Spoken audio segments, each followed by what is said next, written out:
わさびアニメ、すごいですね。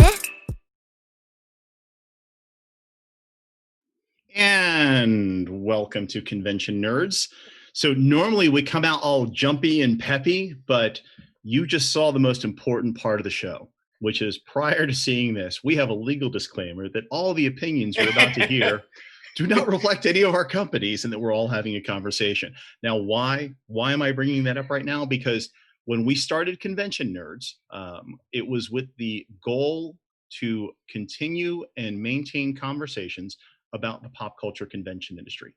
Now, up to date, we have had a lot of harder conversations discussing things that have been rough, COVID-19, the impact on shows, things like that, and a variety of shows for a variety of reasons. You know, we've talked to shows in Canada, we've talked to conventions in the United States, not-for-profits, for-profits, a variety of shows. And today, we're kind of taking a slightly serious turn, shifting from our normal jovial, zany stuff. We have so much that we were running to make sure that we cover and cover correctly. I even had to be an old man. I have a notepad that I had to keep notes on for going over to everything today. But for those of you, this might be your first time watching Convention Nerds. Convention Nerds is a podcast that my buddy Ken and I came up with. Let's see, you were that way, according to the screen. Yes. Came up with over 7 years ago, actually, but just never had the time to do everything. Well, as we all know, COVID-19 made sure we have plenty of spare time to mess with. So we decided to put this together, launched it a couple of months ago in order to basically pick up the conversation about anime, comic, and pop culture cons. My name is Tom Croom. In the late 1980s, 1990, I went to my first Star Trek convention. 10 years later, I went to my first anime convention. And now here we are almost 20 years later, and I own and run Wasabi Anime, which basically is a company that is hired to design and operate Asian pop culture programming for Comic Cons, and we own and run our own conventions. The way Ken and I hooked up is I met him by crashing his Transformers panel at a convention called JCon in Orlando, Florida, and I'll let Ken explain that. Yes. And JCon 2000, September 2000. Yeah, I'm over. You're there. I'm here and stuff. Tom crashed by a Transformers panel. Of course, you couldn't crash my Robotech panel where I knew more, but no, I had to crash my Transformers panel, correct everything we were saying. And of course, then we invited him to sit on the panel. And then 4 years later, he finally got on the panel. So Tom and I have been doing this for quite a while. To age and show exactly how geeky I am, my daughter found my satin chess team jacket in one of the boxes in the garage this last weekend. So she's been wearing that. Yes. I don't know if I would have admitted that on a show in public. But... chess team jacket. So, yeah, we went and looked at my old USCF rating, Tom. Yeah, other geek. Back in the before time when we played analog board games. Exactly. And this week we're welcoming Anime Matsuri, which has quite a storied history, and we're going to talk about all aspects of it. And we'd like to welcome Denise Lee. Denise, if you'd like to tell us a little about yourself, your show, just kind of a primer for people watching.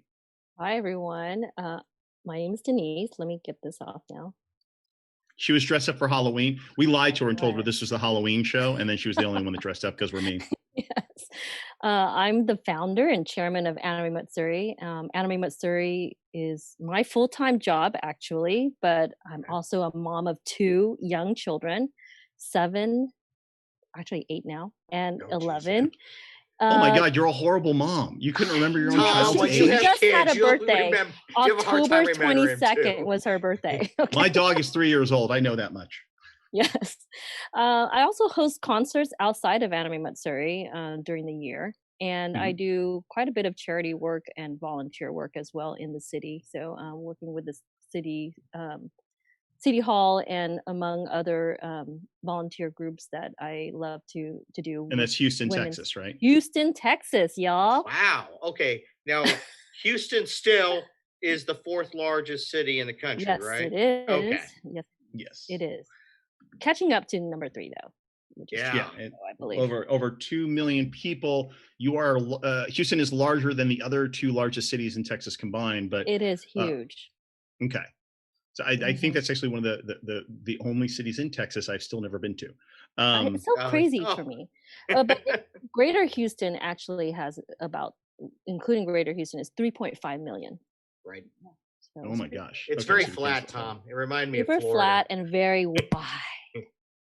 Now, so Anime Matsuri is based in Mhm. Houston, and Yes. it started in 2007, correct? Yes. So how did Technically. that come into being? How did you guys come Mm. come to the point of let's start a convention?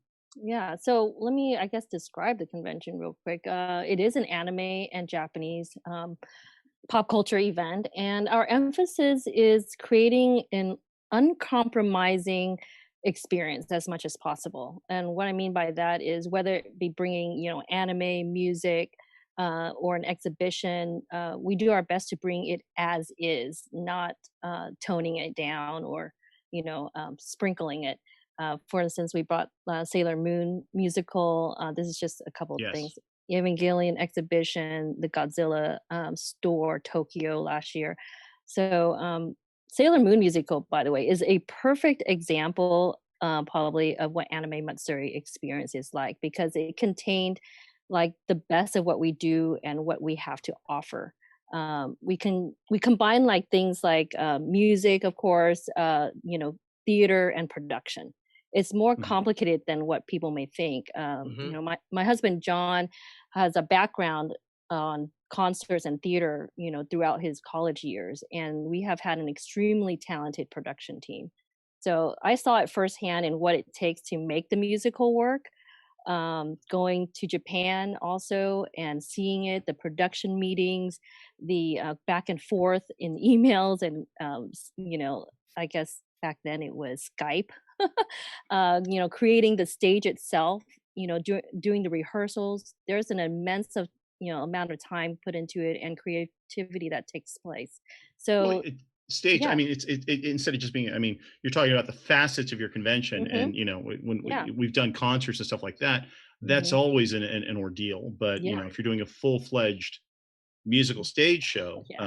coming It's from Japan, I humongous. mean, what were the level standards like? Were there specific things in their writer of Oh it has to yeah. be a certain thing, or were you Oh guys able to yeah. operate on the fly, or Oh no, absolutely not. Everything had to be in sync. We the creative side, like I mentioned, John was doing.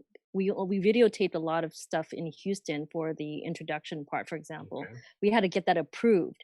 You know, Oh. for every little thing that we wanted to do, and everything in Japan. The musical itself in Japan is in Japanese, and there Mhm. was no English version. So we had to, help translate all that, Oh, and interesting. making it. Okay. So John decided to actually put the translation in the background and Okay. keeping it as authentic as possible in Japanese. so live So action subtitles? Subtitle. Yeah. yes, subtitles in the background of the LED stage. So things like that. I mean, I love being around the creative side, and it was exciting to see it like come from concept, to execution. And there was about nearly 6,000 people almost that Oh attended yeah. That's gonna be that my next musical. question. Yeah. How So many So people? that 6 grand. alone, Yeah. yeah, Well, 6,000 people for that, and they normally have like at most 900 people, for Right. example. Oh So it wow. well, filled the entire like room. so you're jumping into a lot of the aspects I want to jump Hmm. into, and before we go too far down Yes. that rabbit hole, let's go back again. Like I said, so 2006, 2007. Yeah. What led you guys to go, hey, we should start an anime convention in Houston? Yeah. So yeah, Anime Matsuri, it's going on 15 years. I can't believe it. So my husband and I have had been traveling to Japan for years before Anime Matsuri. We met a lot of different people, we met friends with a lot of different backgrounds and influences, and in different fields like cars, automotive, gaming, anime, of course, and music, and of course cultural art and whatnot. So there was a lot. We attended like Tokyo Auto Salon. We Yeah. attended Tokyo Game Show, concerts and musicals, of No, course. real quick, you're Yeah. saying you guys are going back doing this prior to it. Why, Yeah. basically? What was Oh, driving that piece? we What was we driving that we at? met like in 2002. So we started Mhm. traveling together. Oh, okay. So Japan was one of the top, of course, top on the list because we Mhm. both love Japan, and Okay. we love John. Is a huge gamer back in the day, and I love all the art and music and food. and also the fashion. So we wanted, of course, to come together and just go travel somewhere where we both haven't been, but the things that we love, we want to see. So that's what happened. So for years, I want to say nearly 4 years before Anime Matsuri, Mhm. we were already traveling there. And so, many people we know in Houston wanted us to bring, the eye-opening things that we saw, the jaw-dropping experiences that we had. And Mhm. in turn, we wanted to share it to everyone in Houston because, I mean, we didn't the things that we saw like at events or whatnot or conventions in general, we start going to around here. It What didn't was have what was the first anime convention you remember going to? Onicon, actually. Onicon Oh, at really? Sheraton, at the Sheraton here in Houston, not for Texas at least. And then after that, I want to say we got invited to Shiokazekon, which is only a 1 year up convention. And Okay, where was then that at? it was here in Houston. Okay. So and then we went to Acon. Oh yeah, I figured Akon Probably at a some couple. point. Yeah, Yeah. Acon. So, but it started here, Houston-based stuff. So we went around here. The idea of Anime Matsuri was to basically celebrate, all the things that we love. Right. Whether music, concerts, to anime, art, food, whatever. And we wanted to basically bring what we loved from Japan and Mhm. keep it, as much as possible to the experience that we had. So there were conventions already, but we were focused on bringing authentic content that we were able to see and experience over there. Mhm. Now, I used to work for Academy Sports and Outdoors, which is located there Yeah. in Houston, and I Oh, launched academy.com. So I spent close wow. to 18 weeks in Mm, Houston. One time they flew me out and didn't have a return wow. ticket. Um, and one of the things I found, I was stuck there for a number of weekends, and there's sometimes Mhm. I'd drive up to Austin, Mhm. but during the week, it was so fascinating. It was like one or two real like good hobby collectible Yeah, shops in town. right. Really caught me off guard. Like there was just one huge one inside the Oh, inner yeah, beltway, and there was maybe one out in Katy, but there wasn't like a exactly. whole lot, which sort of caught me off No. guard that they would seem like very desolate when it came to That is anime or the exactly comic what it fandom. was. Exactly. So there was literally two stores, I think, back then, and like the ones that you said. I think it was called Planet Anime, was one, and then the other, Anime Paradise or something like that. And so it was different places. So, Right. and you know how big Houston was. We Oh mentioned yeah. how big Houston was. So for it to not have anything, so conventions were the only basic place to go to see these things, back then. And so for us to, our first year was crazy. We were anticipating maybe, 1,500 people.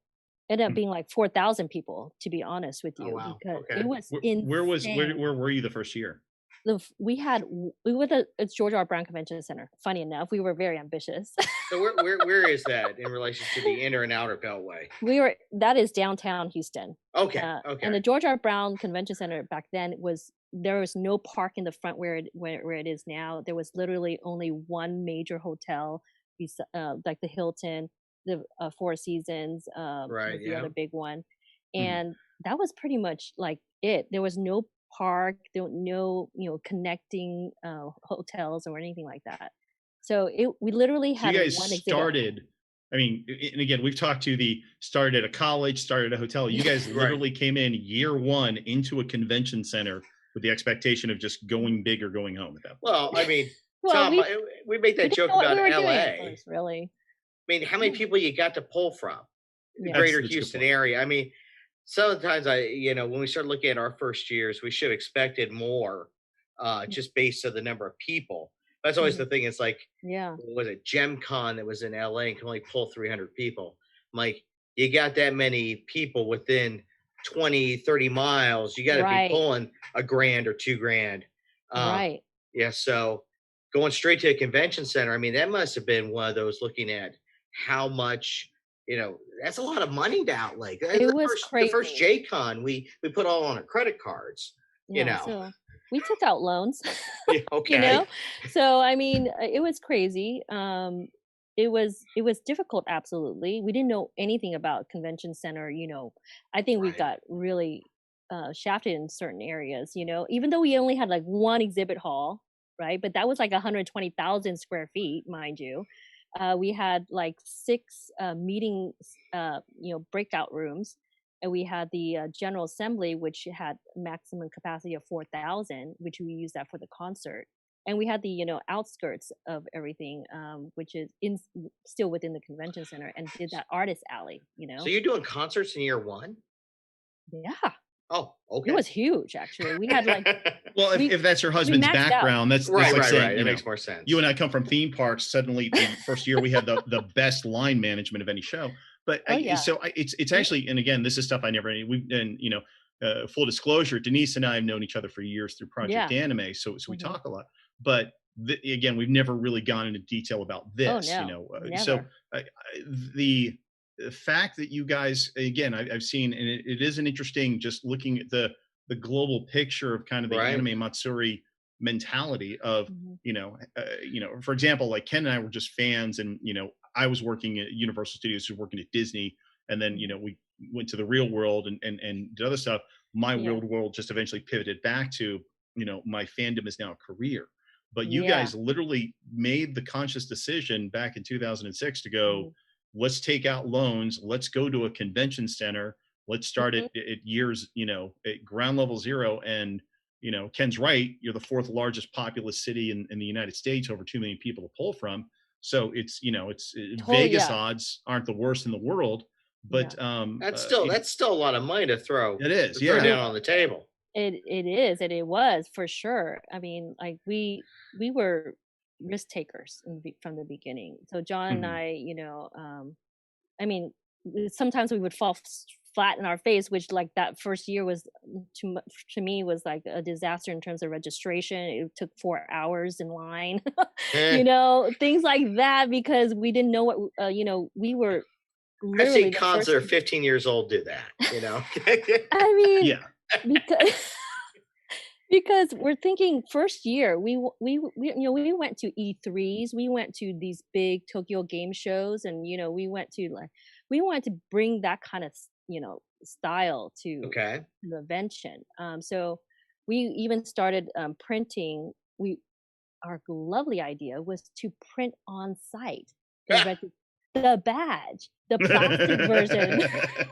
Yeah, that's always That a is great why. idea the first time. That is why it took so long in registration. Yeah, but it was crazy. But from that year, to be honest, we literally decided, okay, this is way too costly for now. But what really helped us was that concert. The concert was epic. It was back on that year, but yeah, it was a Japanese band and everything. But anyway, we moved from a convention center Right. to hotel setting like the Okay. next year, because we wanted a 24-hour event. That's We so wanted to weird. stretch So Okay. you it came longer. into the convention center in your first year, and then Yeah. your second year you went, let's go to the hotel and skip. Well, the funny thing was, so many people, God, even back then, now that I think about it, so many people were like, you guys need to start over. Don't even use Anime Matsuri name anymore. Don't Just get out of the business. You don't know what you're doing. Things like that. It was insane how much I guess critique people were the feedback. Mhm. But the people that actually went loved it, So that's Mhm. usually the case. Even vendors like, oh my gosh, it was a great show. They went to see the concert too, and they had an awesome time. Yeah, I'm still wrapping my head around that many people. I mean, Tom and I went and saw Momo Clover C at AX, and Mm, there weren't even 1,000 people in that convention. yeah. In that, Yeah, it and was the we were Staples Center. and well, yeah, Oh no, it was the Microsoft. Microsoft. Sorry. There weren't even Microsoft, 1,000 yeah. people there, and just trying to wrap my head around We had having 4,000 3,600 people people. at it. Wow. 3,600 people about at that concert. It Mhm. capped out that room. It was crazy. And who was there? Who was your performer? Back On was performing as our headliner, and they were pretty popular in Japan, but they weren't popular here yet, and we They're big in made Japan. them like big in Japan, right? So they became internationally known because of AM, because they made a DVD Oh, from their experience here, and that became like it was widespread. They started becoming going to China, Taiwan, Canada, and all that stuff. So so what? right after us. Who's the biggest guest? The biggest musical guest you guys have had? Oh gosh, we had huge guests. Miyavi, 2009, only third year, and we had Miyavi. Can you believe it? Actually, I know who that is. Yeah, Miyavi. Morning Musume, which Okay. actually is probably one of my favorite memories, most memorable things about Anime Matsuri. We had Anna Suchiya, God, Nightmare. All these are big names. Now, if you're pulling, and here's my question: like I've heard these names because Right. you know, the work I have to do with the other stuff. I expect Tom to know him. Yeah. But my biggest problem working from the pop culture convention sector versus the pure anime convention sector Mhm. is, Ken already made the joke. I'm huge in Japan, Yeah. but that doesn't always translate, to North America. And in Florida, we had a convention once Right. bring out Monkey Punch, Right. and literally Yeah. sitting at a table signing autographs, and there were more people that wanted to see the Japanese voice or the Mhm. English voice The English actor voice, that Right. sitting at the table next versus a legend. And Yes. so I mean, did you guys is there just a large population or Japanese population in Houston? Because I don't know the demographics of the city. Or No. why do you think that is? It's been so successful for you guys. Japanese people here are very low in numbers, but they have Right. a lot of different. They come in through contracts, from oil industry, Okay. Yeah. or it's Houston, Okay. it's Texas, y'all. And How many people work for Big Oil? It's like yeah, when Big Oil's exactly. up, and then they all go work Yeah. for everybody else and wait Yeah. for Big Oil to come back up again. Yeah. It's Big And Oil. of course, we also have Austin, which is like the Yeah. second Silicon Valley. So, but Houston wise, I mean, there's not that many Japanese people, but I think the love of Japanese culture was there, and so many people back. You know this. I mean, back in the early 2000s is barely when people started coming out of the, garage basement, to watch anime. Oh, yeah. Then it started going Right. to be more mainstream, as I feel like we were right on the edge when we were, starting, when it started becoming a little bit easier to become a nerd, if you can say, of all the otaku. It's okay to be coming out and saying I When you like could finally anime. buy DVDs at Blockbuster. Exactly. It was Yeah. at Best Buy, things we started seeing Oh, at Best Best Buy. Buy, yes, sir. I mean, Those well, in the that was the thing we kept talking about for you. I mean, the Japanese Animation Club of Orlando had been around since the late '80s, Yeah. and we had gone almost 12 years, and that would always been, hey, it'd be great if we were able to buy anime at Right. Suncoast, at Best Buy, at Circuit City, and and then it happened. Yeah. And now I just sort of scratch my head and go, was that good? Yeah. Or was that bad? So Well, you can sense that, it literally, we were going with the times, and so people were emerging from, their homes and sharing anime, or downloading anime and whatnot. So it was barely getting started, the internet booming, with anime. Mhm. So I think that So- that was a factor too. So 2007, you Mhm. launch a show. Yeah. You draw about 4,000 people at a convention center. You then shift yourself over and go, let's go to a hotel for a minute. Yeah. How many years did you stay in the hotel setting versus the convention center? We all the way up until 2014. So Oh, wow. 2008 to 2013, we were in hotel, and we outgrew all the different hotels. So we went to the Marriott in the Woodlands. Mhm. Even though that's Greater Houston, it's still considered Houston, of course. And that convention center was beautiful. I mean, the whole setting, we just wanted the whole setting. It was like it had a convention center within the hotel. That's what we wanted. Okay. Yeah. And so that's why we were there for years. And then we went to, nightmare year, Crown Plaza. uh, Explain to me the nightmare year. The nightmare year was rodeo time. Rodeo is, Oh, ooh. and it was right next to the rodeo. Yeah. See, in Florida, our biggest problem is we've run MegaCon, which is a 100,000 person show at the Orange County Convention Center, while the national cheerleading final those were great, happening. Tom. Yeah. That was cosplayers culture and all of the explosion. cheerleaders. Yeah. It was it's a world within itself. I thought they were all organized cosplayers, Tom. Yes, well, they were all cosplaying from teen movies. Yeah, so you can imagine cosplaying cowboys, right? Well, I can, especially because I do shows in Canada now.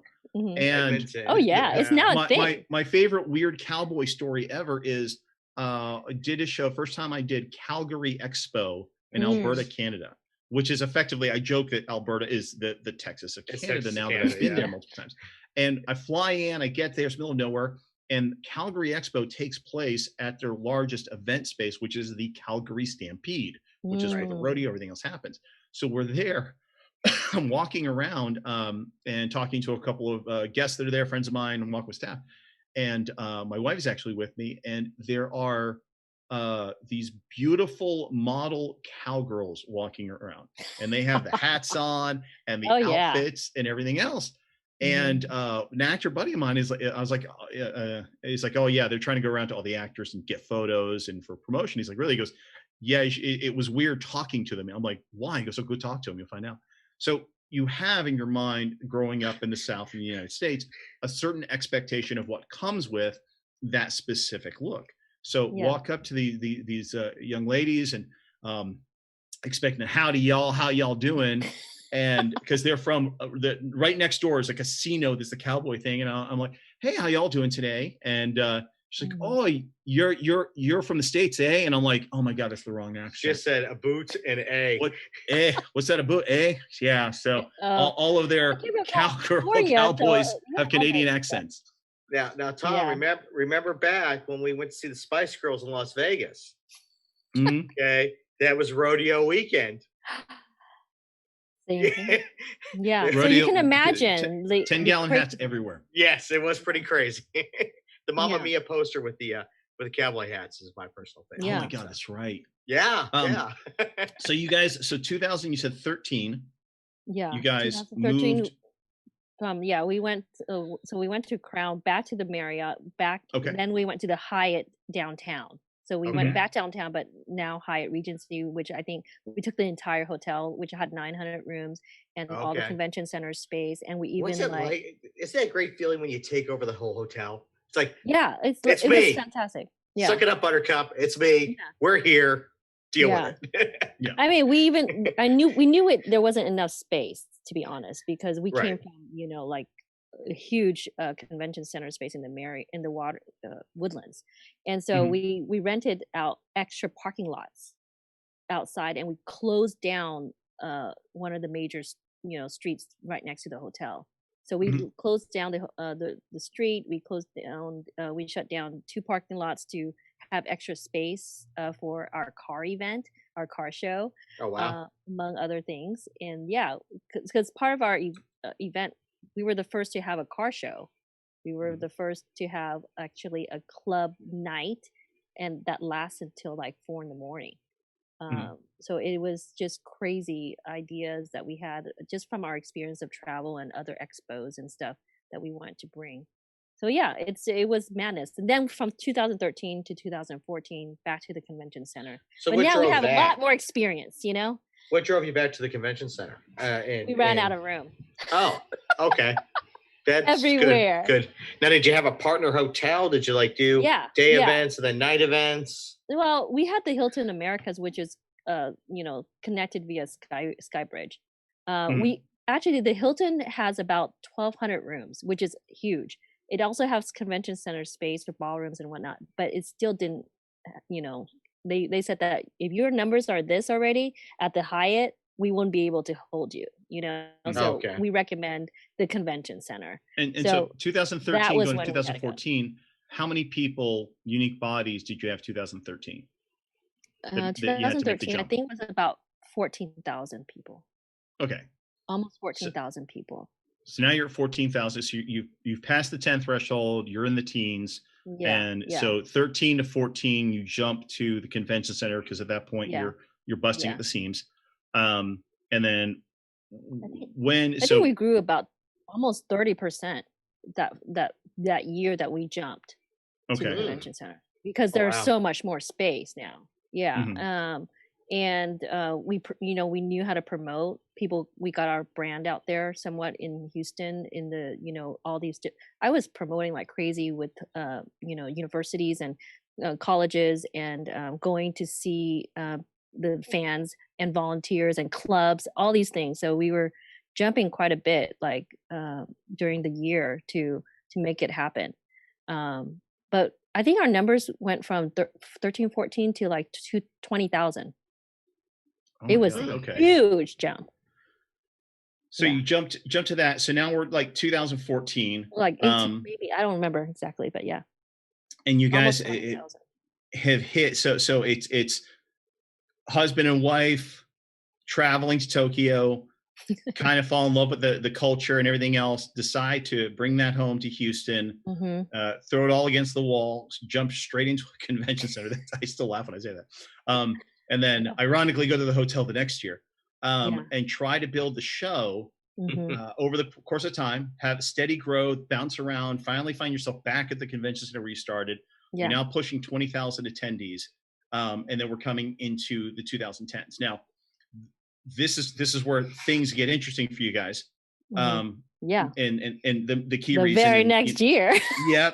So Denise and I talked about this ahead of time. So it's not like we're blindsiding her for fans on either side of this. But 2015, you guys start running into some publicity issues. Oh yeah. And it's a number of them. And before we go into the big one, I'm going to go back to another one first that's come up of recent years.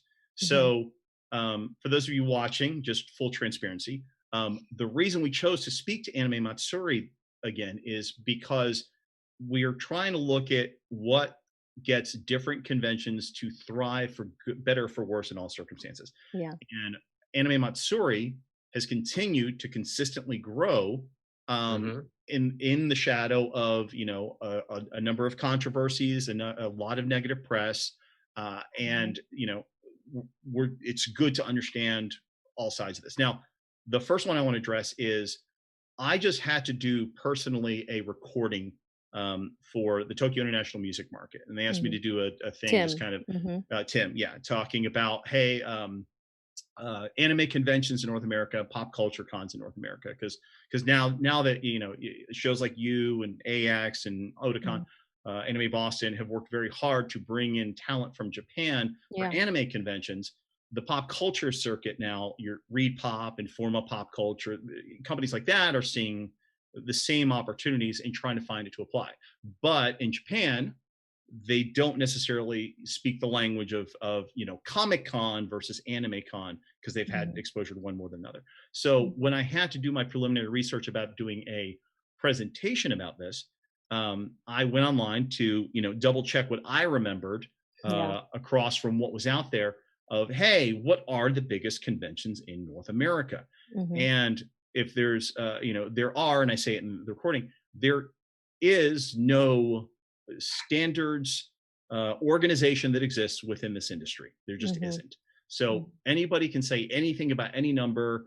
Ken and I can run a convention with 100 people and then put out a report afterwards that says we had 5,000 people, and who's going to call us a liar for the internet?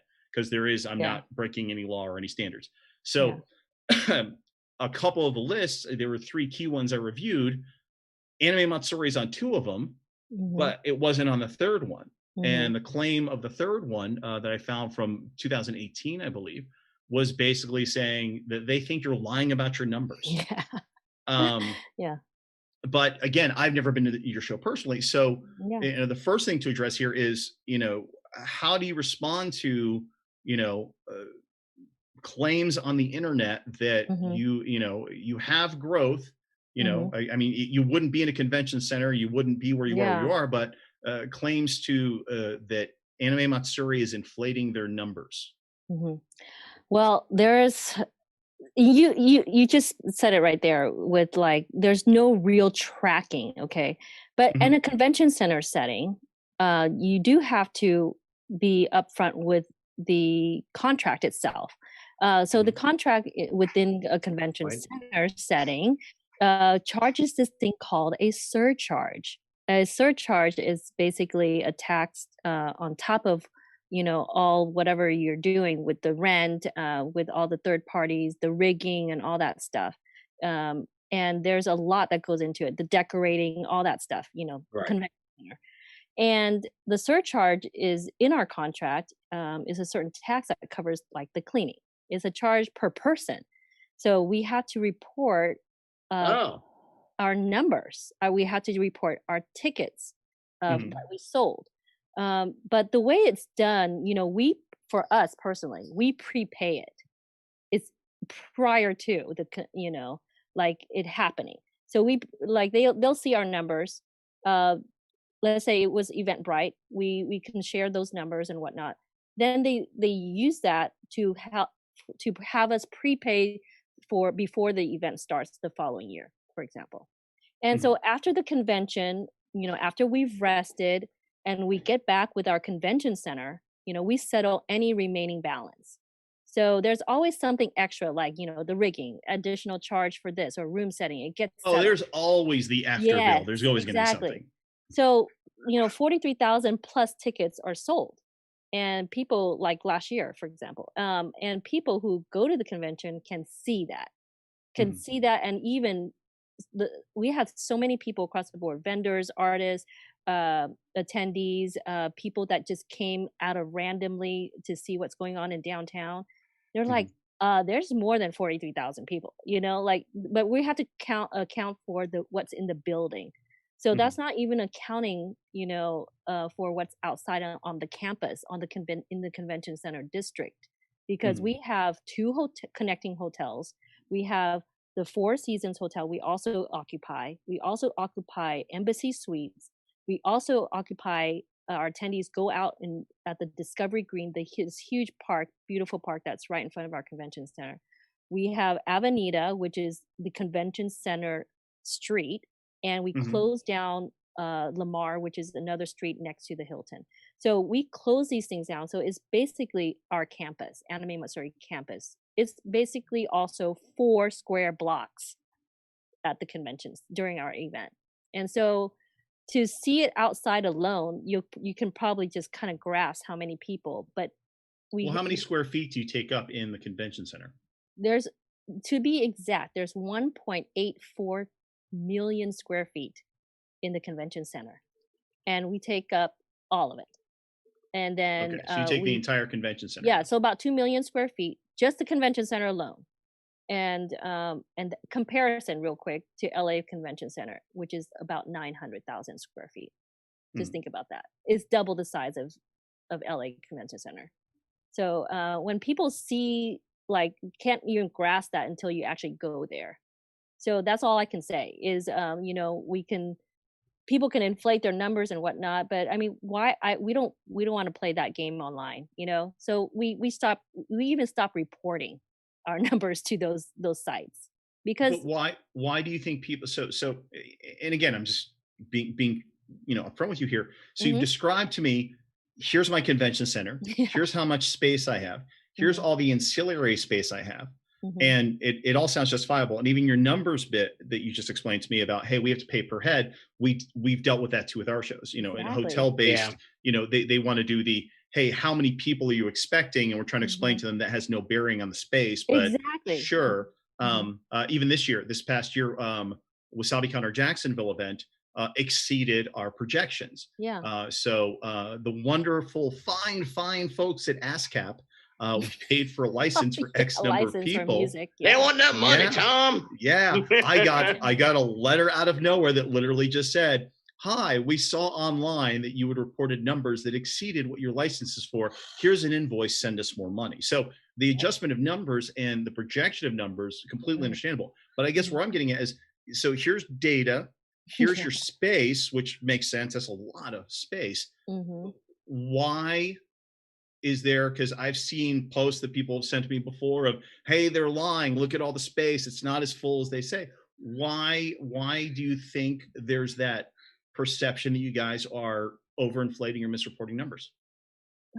I honestly think it's they just those people are saying those things haven't been to the convention, haven't been to our Okay, event. it's a So fair answer. so they haven't experienced it. So that's all I can say is it can be from hate, which grows with success, and people just not wanting us to surpass a certain level of success, maybe, or passing a certain number of people in a convention centers. And we were so young compared to the numbers that were out there. Mhm. We were growing. So I mean, this goes with MomoCon. MomoCon grew like that too. Mhm. But no one was really pinpointing MomoCon. It's just weird that we were attacked so much. Maybe because we were in Texas. I don't know. But and It's always bigger in Texas. That's what I hear. everything's Yeah. bigger in Texas. But I have no idea. Maybe it's also the way that we do things. We don't do the normal tradition of event running. Just like you Mhm. guys said, we started off with big, and we started off, with huge concerts and stuff like that. Mhm. Big time things. And so, fashion show was unheard of.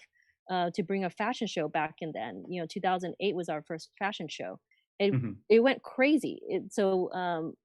The numbers were there, and we can only justify it by saying you got to see it for yourself. So Okay. that's all And I can say. it's a fair answer. But Mhm. and you brought up, so you just brought up one of the big things you guys started doing was fashion shows and things like Yeah. that.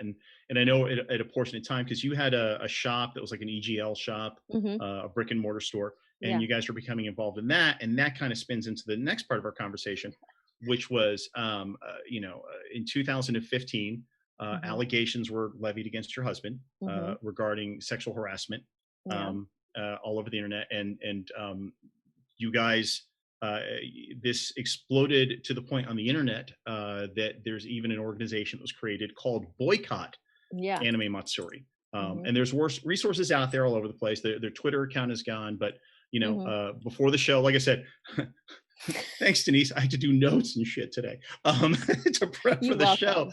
I had to go through and refresh my memory because what's happened or where we at, and I'm just Hmm. gonna I'm looking at the Boycott Anime Matsuri page, and they have a summary section. Let me just read from Hmm. theirs real quick. Um, so the purpose of Boycott Anime Matsuri. We are boycotting Anime Matsuri to protest the many problems with the con, the most serious among them, the years of sexual harassment committed by the CEO, John Lee, and the toxic culture that is developed in an environment where con leadership is not equipped to reasonably implement and enforce measures to address sexual harassment and sexual assault. Other reported issues with Anime Matsuri include poor treatment of guests, failure to pay guests, failure to pay vendors and contractors, failure to pay venues, excuse me, and attempts to sabotage smaller conventions. Um, Now, let's go to the second half of this. Yeah. Ken and I, when we started doing this, it's a fun story to tell now, but it was not a fun story when we lived it.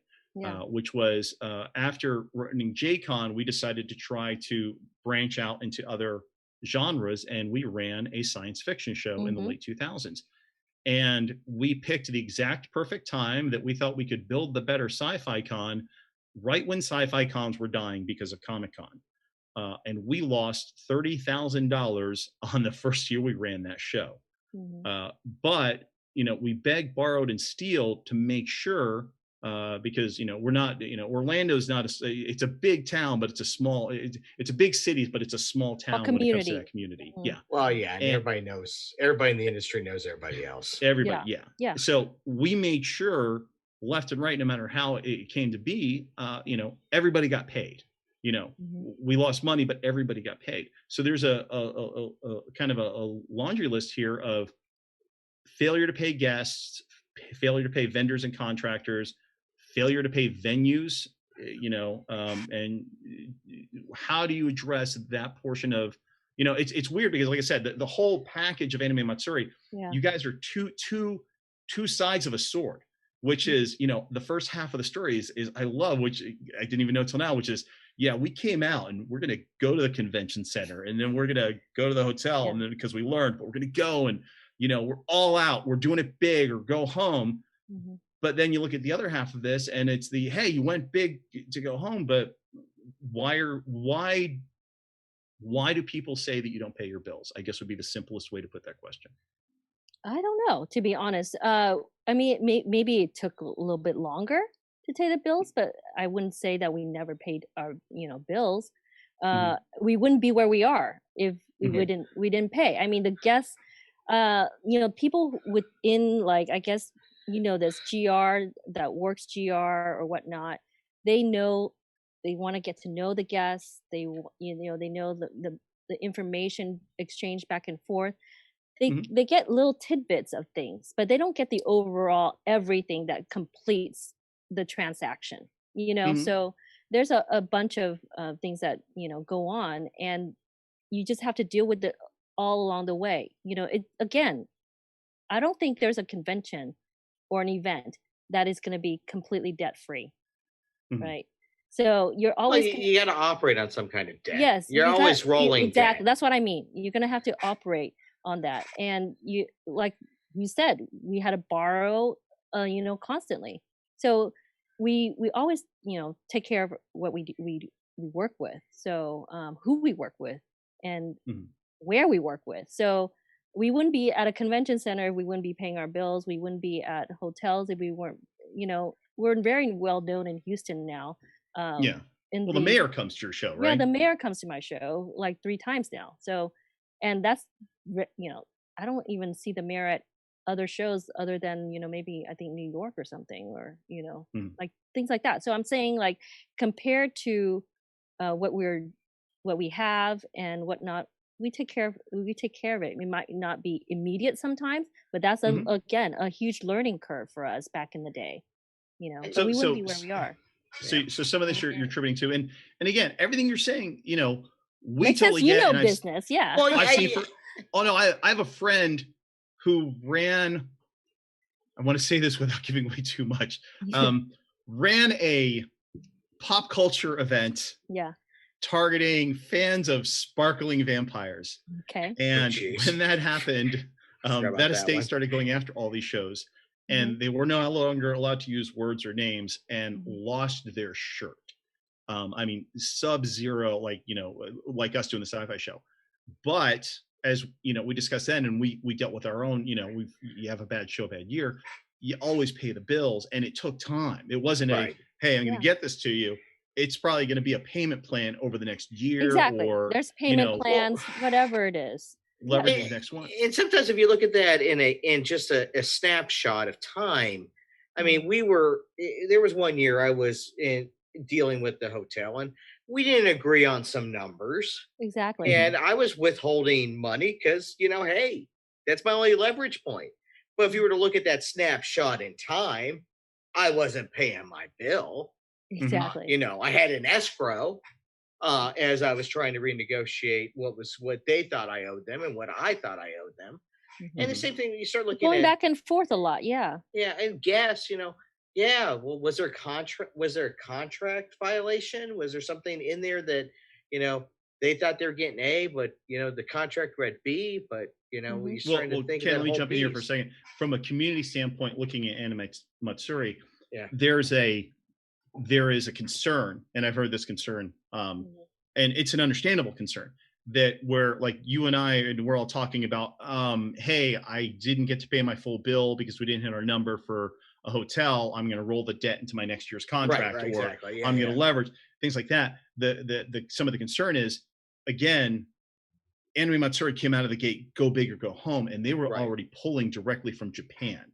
And the problem is, I'm privy to events of other large conventions behind the scenes where if you create a negative or sour an image with an entity or business in Japan, it reflects on everything. It's us in Florida. It's the moment we had a convention owner and runner in our state get arrested for statutory rape and become a registered sex offender.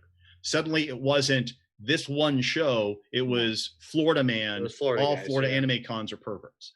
So I think the concern in some of the heat you see on Anime Matsuri for this is, the fiscal responsibility. We're all going to have that business end, but they've come out of the gate. Holy shit! Here's a Japanese musical act. Well, if we piss them off, we're not just pissing off that band. We're pissing off Japan, and it literally does. It impacts the entire ecosystem of anime cons. And I know that's a legitimate concern out there. And it's not just Anime Matsuri that has, hey, here's you haven't paid your bills, or you've upset a Japanese talent. Other shows have screwed the pooch on other larger scales. And we hear about it. I mean, we've heard some really, crazy stories just in the Florida mix. I mean, we hear from other con runners, we hear from other hotels. We'd sit down, we've been negotiating hotel bills. We find out what craziness happened up in Jacksonville, having the state's attorney show up, that kind of stuff happens, you hear about it, and they stop letting you sign contracts, or they stop letting you have shows. And that gets exactly to kind of the point of this whole conversation that we've been having, and we're going to continue here in a second.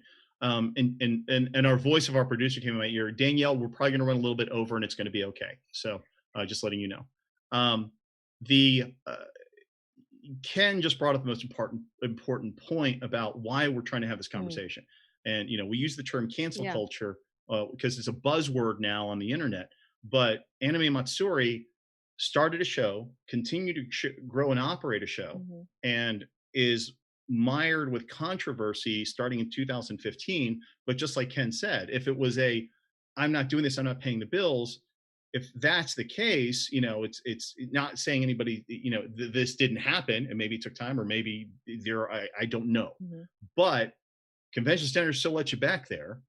Japanese companies are still working with you, and other companies are still working with you. So that's kind of the weird contradiction on the financial. So that's that. But so going to the other direction here, though. So in 2015, allegations were made regarding your husband.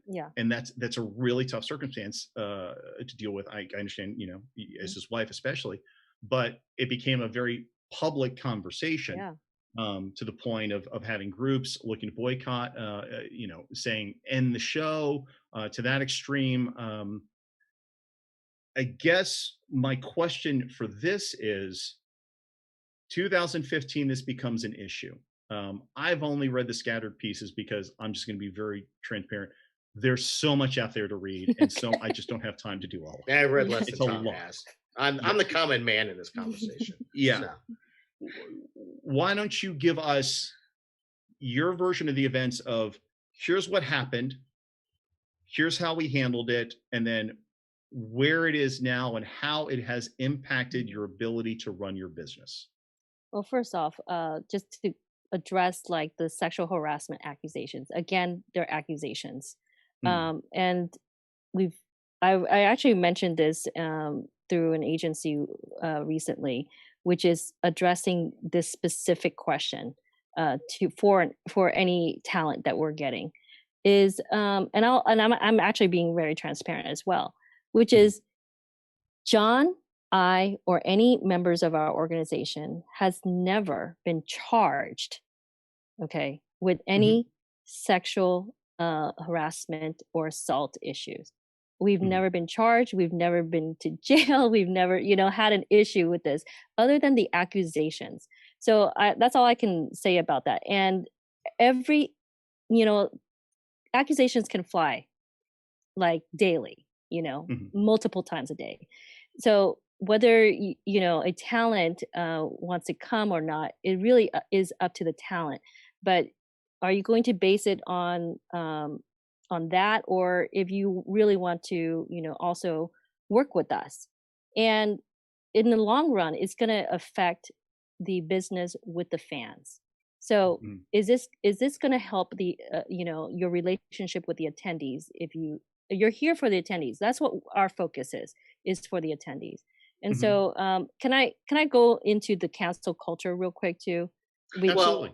Well, before you go to the cancel culture, though, Denise, one thing you did say that I'm that guy who was looking and piecing through not just what was said, but what wasn't said. You talk about criminal charges, you talk about criminal.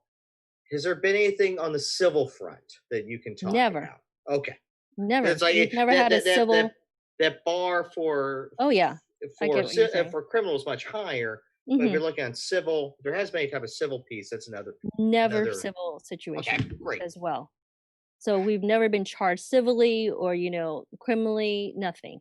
So, and that to me is just based on rumors or people unhappy with certain subjects or issues over the years, whether they be during their volunteer situation, however it is. I don't know. And but the accusations again, they fly all over the place. So Well, didn't John form some sort of an apology at some point yeah, regarding? yeah, and I was gonna discuss this. That was Mhm. the method that our parents, told us to do. Right? If if you're un if we did something that made you uncomfortable, we apologize. Like Mhm. that's something to do, but that doesn't fly anymore. It just doesn't fly with this kind of society anymore, this situation over the years. So it's the the reason why I want to address like what I've seen over the years is because this has evolved over 5 years, like we said, Yeah. Mhm. since 2015. Well, and again, it So was first reported 2015. mhm, The boycott anime Matsuri group actually showed up around 2018, and now we're in yeah, 2020. yeah, because of the Me Too movement, Hmm. in 2017. So this has evolved over 5 years. So I've had plenty of time to collect my thoughts on this. So over the years, many people have asked me similar question about how do you go through the age of cancel culture? How do you go through this? And here are my deep thoughts, okay, on cancel culture and how we've overcome it. Cancel culture itself is complex. You guys understand this, Mhm. and that's Well, because because let me bring up something really quick. Just I'm trying to set the table so all things being level. yeah, 5 years of time yeah, isn't that long. yeah, You have like Harvey Weinstein. It was a public knowledge piece for years until it finally came to a head. The Me Too movement. hmm, Bill Cosby's another perfect example of that. hmm, And that was going on for decades. yeah, decades. So 5 years is not that long of a gestation period in relation to that. But go ahead and continue. Yeah, uh, but at the same time, 5 years now is different than 5 years ago. Everything's moves faster. Well, So 3 months in 2020 is 10 years. So exactly. So cancel culture itself is complex, and this is because humans are complex, I think, creatures. And that's something that many people ignore online. Back then, when we got targeted, it was a new thing, like in our industry. And it seemed we were getting singled out, to be honest. We had never been through something like that before. So our honest reaction, like I told you, is, if you will, was to counter it with logic and being apologetic. But that mhm. didn't work, and the contrary, it made it worse. It seemed many of the rules had changed without us knowing it. Our parents, like I said, brought us up to say thank you and I'm sorry. Nowadays it seems like apologizing is an admission of guilt, which I find counterproductive. We should not undermine how quickly people change their ideas. Many times online, it seems people don't change their ideas because they're encouraged not to.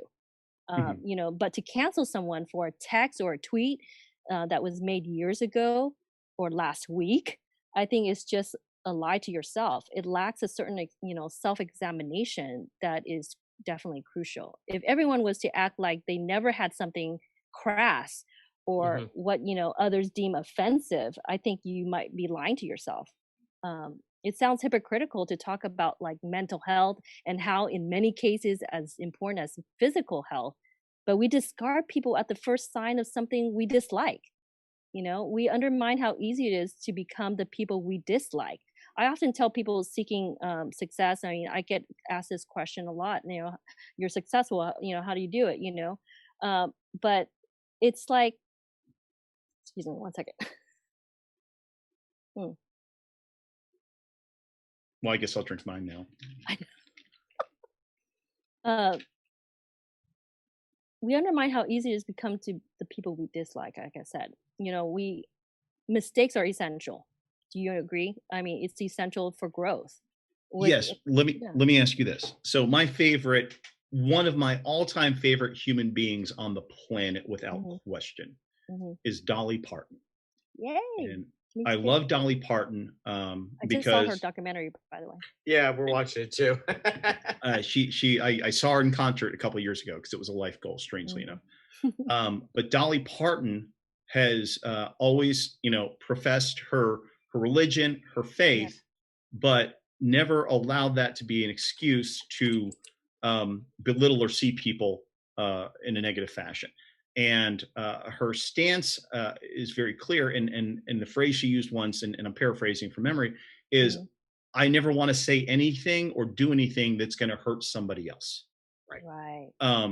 And I guess where my question is logic is going to fall into play.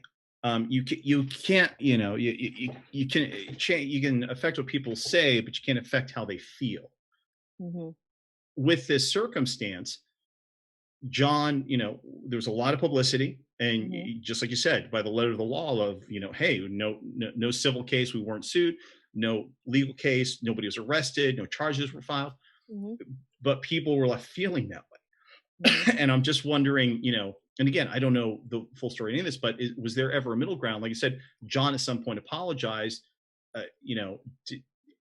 Did all these people, was there ever a conversation, or was it just nobody Oh, wanted to talk about anything? Or we reached out. okay, He reached out, and they didn't want to talk. So okay, it was just a one-sided thing, for them. And we were trying to be, I guess, maybe the bigger person and say, hey, what is the issue? Ignore. So it was just out there, and they left it like that. well, So, devil's advocate, when you're a victim, you don't always, you default on the side of believing victims. mm, The person who has wronged them isn't necessarily probably the person they want to talk to. So that mm, might just be the tough circumstance there. And like I said, I don't know the answers. I'm just trying to mm, look at your circumstance as a whole, because as a collective piece, there's zero denying the success Anime Matsuri has. My favorite story recently is all the Godzilla stuff you guys pulled with Toho. Like, mm, I tell yeah. my friends, and I'm like, they did what? I'm like, I know, it's fucking amazing. But it's mired by all this stuff. You kind of have to.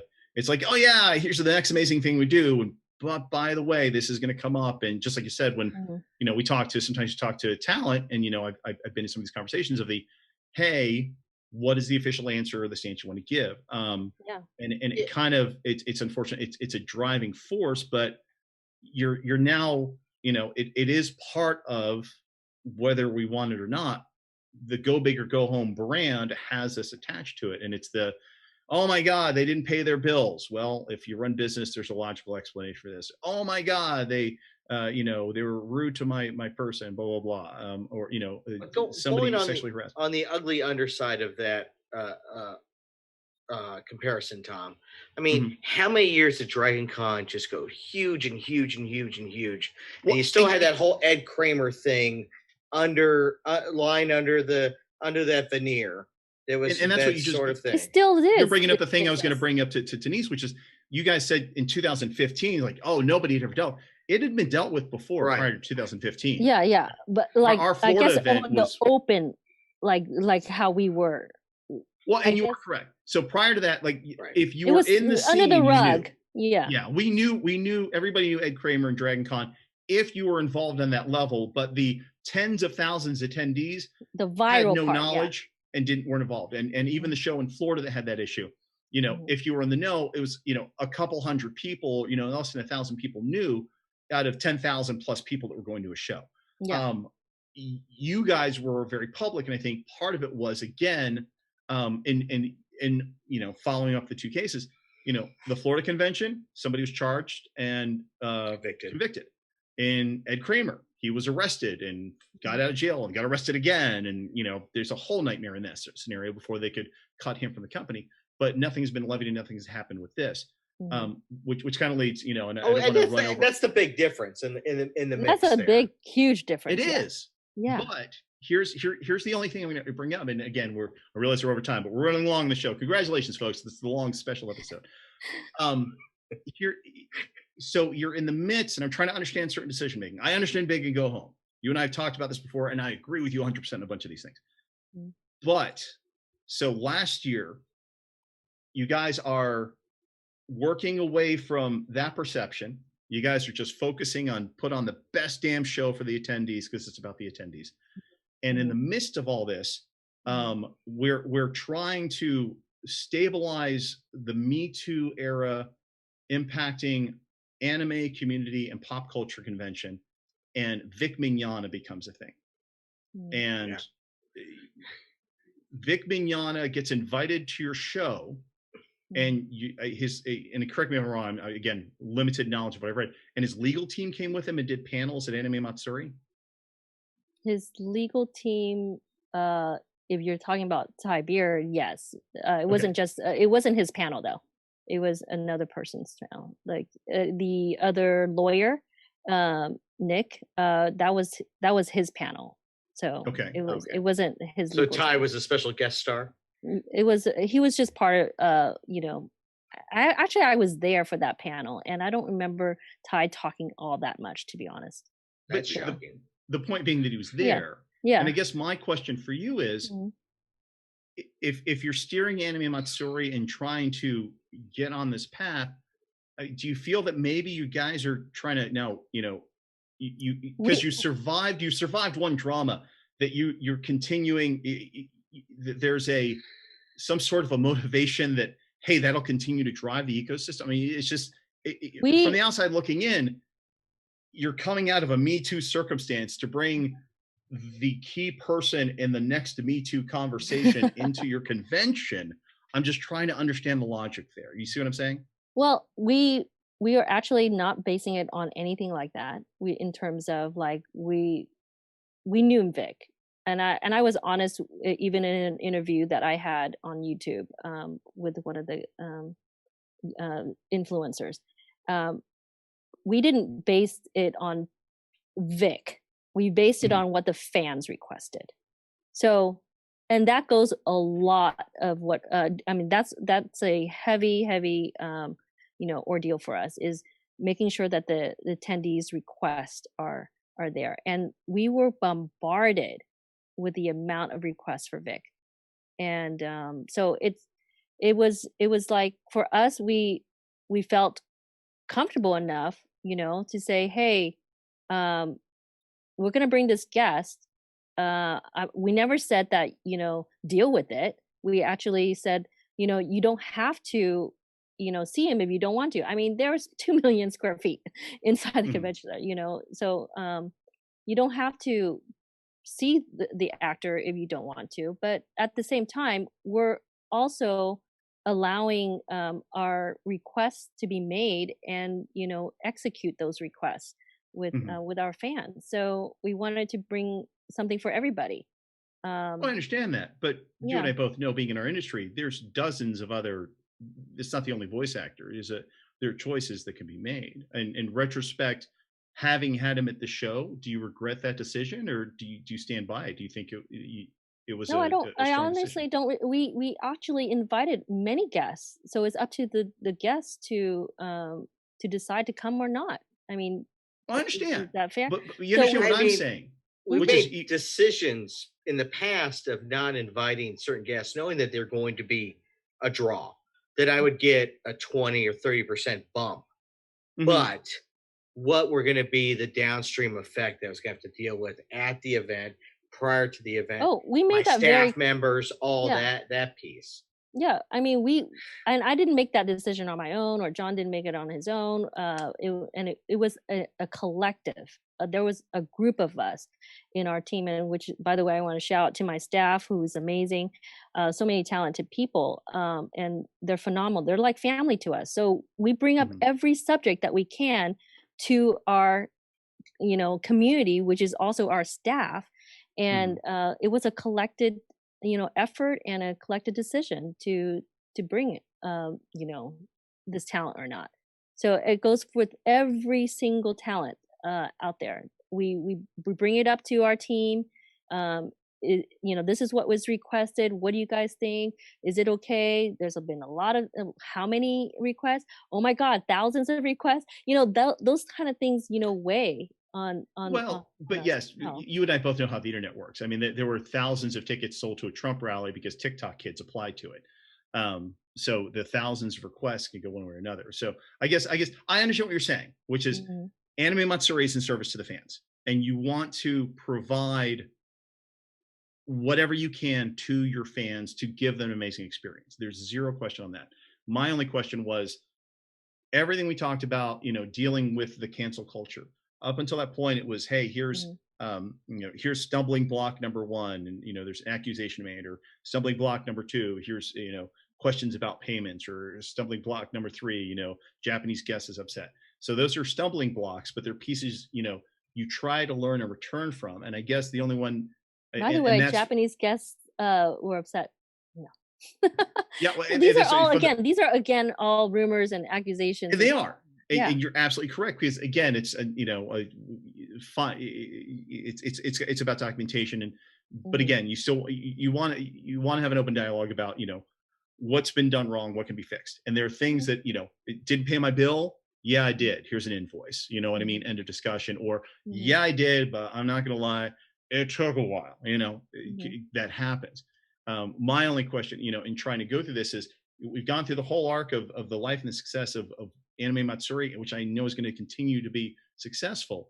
And I'm just looking at, the decision on that specific guest when you brought in Vic was you're hot on the heels of, you kind of like doubled down on it, and which is fine. I mean, you're sticking to it, which I respect. If you stick to something, that's great.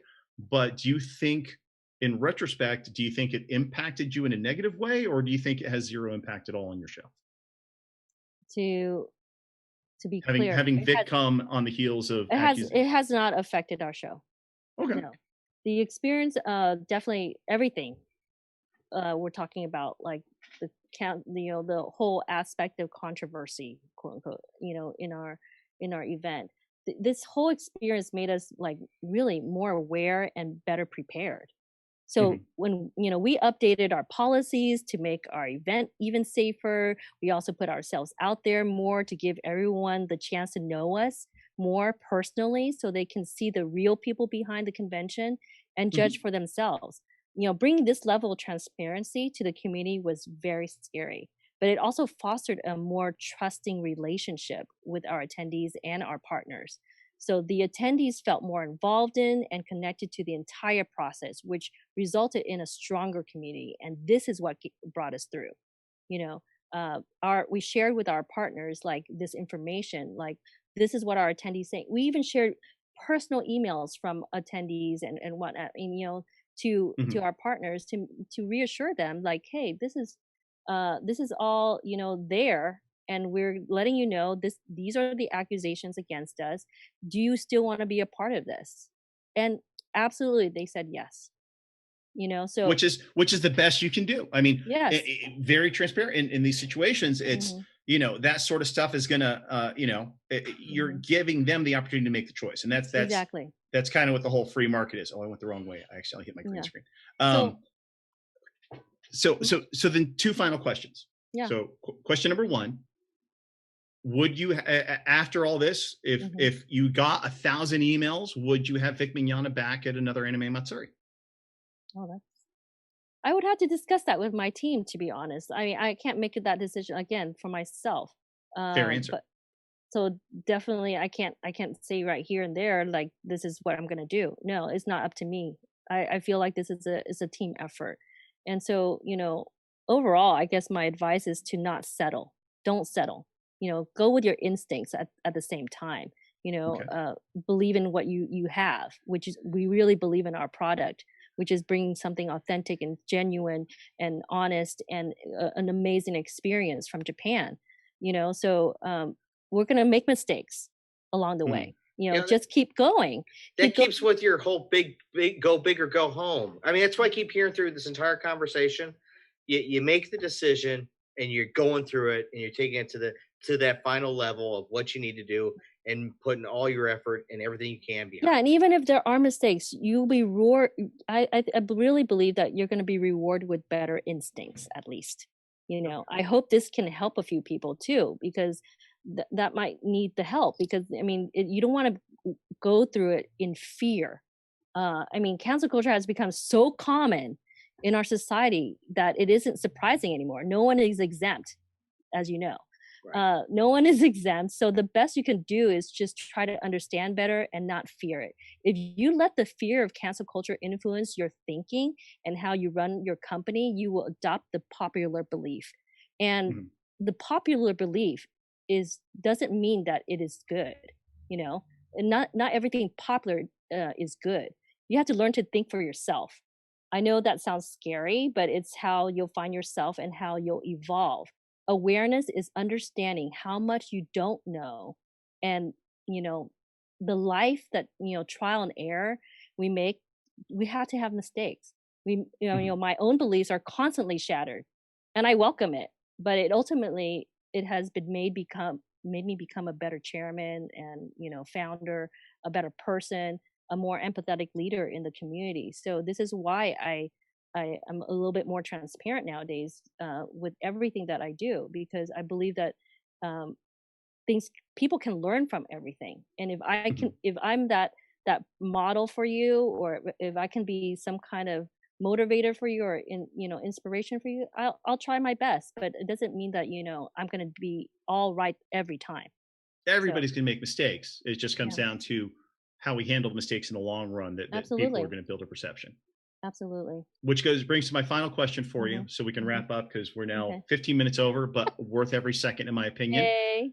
You guys have brought in Toho, Sailor Moon, at home made cafe. Yeah.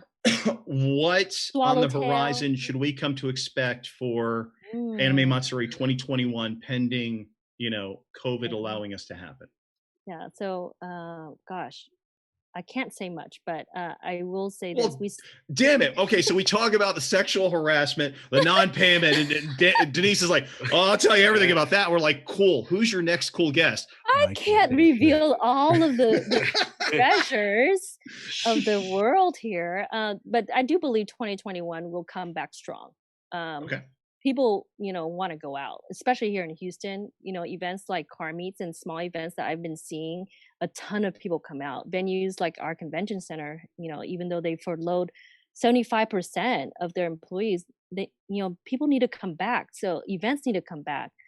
Children learning remotely, for example, is been versus in person is hard. So Mhm. guests want to make money.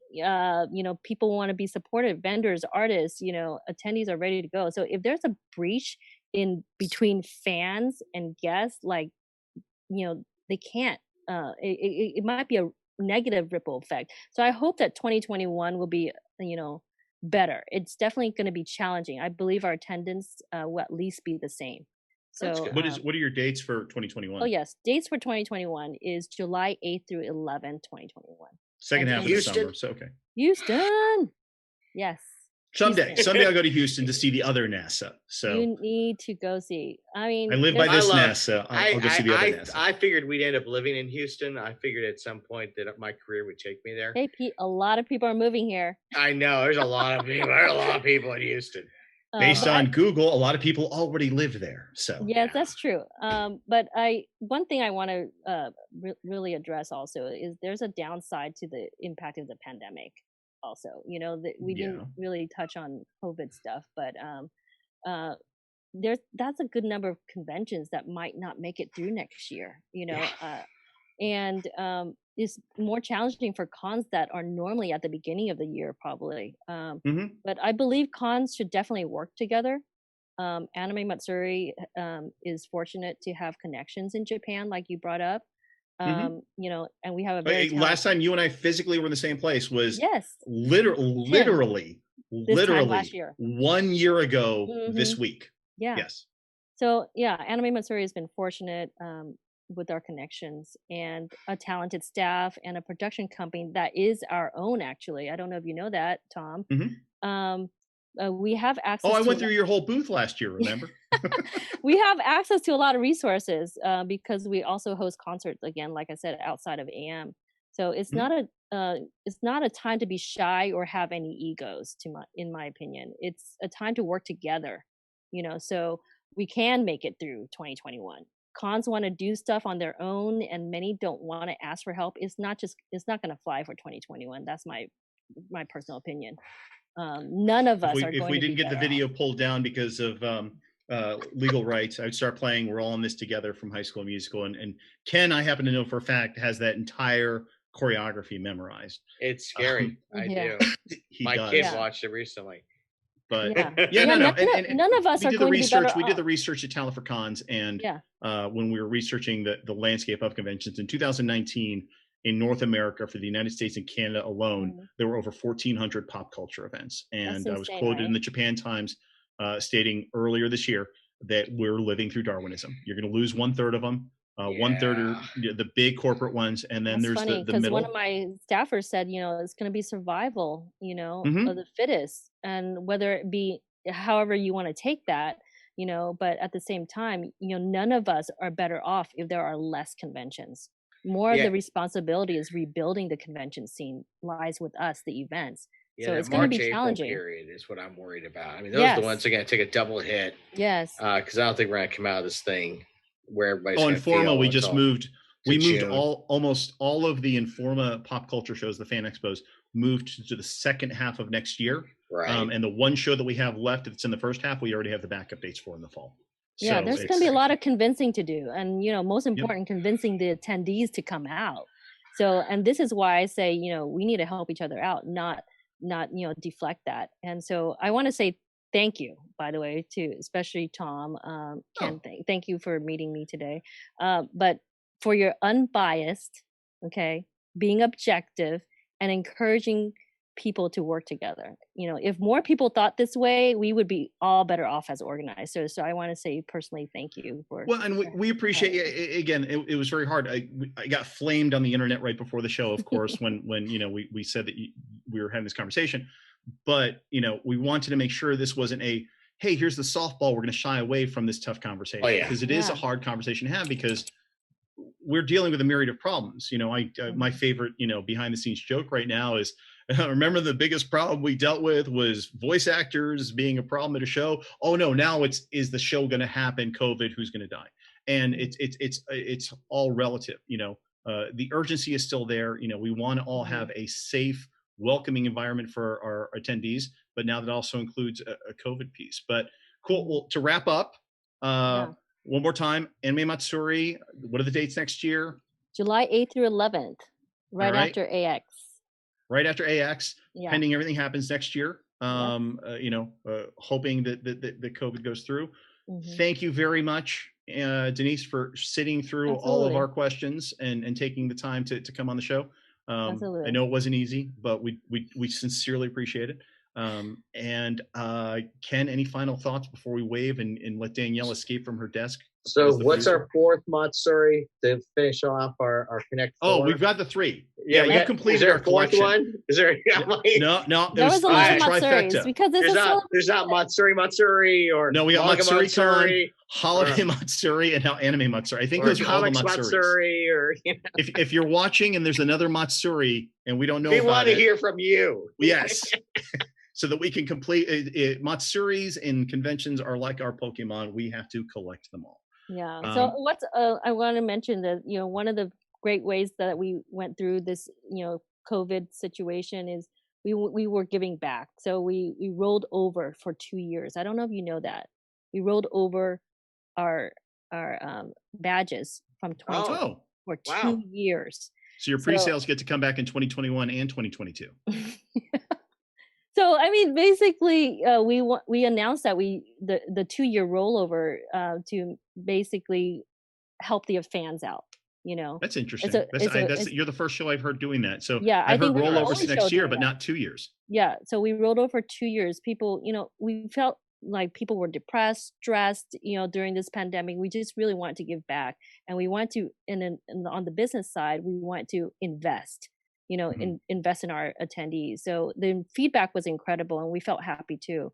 I consider this period like winter. Plant the seeds now so it can grow later. That's it. It's a good attitude to go. All right, and we're gonna wrap up. Everybody watching, thank you for sitting through our special extended episode of Convention Nerds. Anime Matsuri, July of next year. Next week on the show, we have Anime Los Angeles, who up until a couple weeks ago. Are they running or are they not running? I haven't checked that yet lately. Still slated. They're still slated to run up until a couple weeks ago, but they just changed all the regulations in California. So who knows? We'll find out next week. But again, check us out online. Thank you for the show. And Danielle, if you're listening, we're all going to pose so you can cut to credits in 3, 2, pose.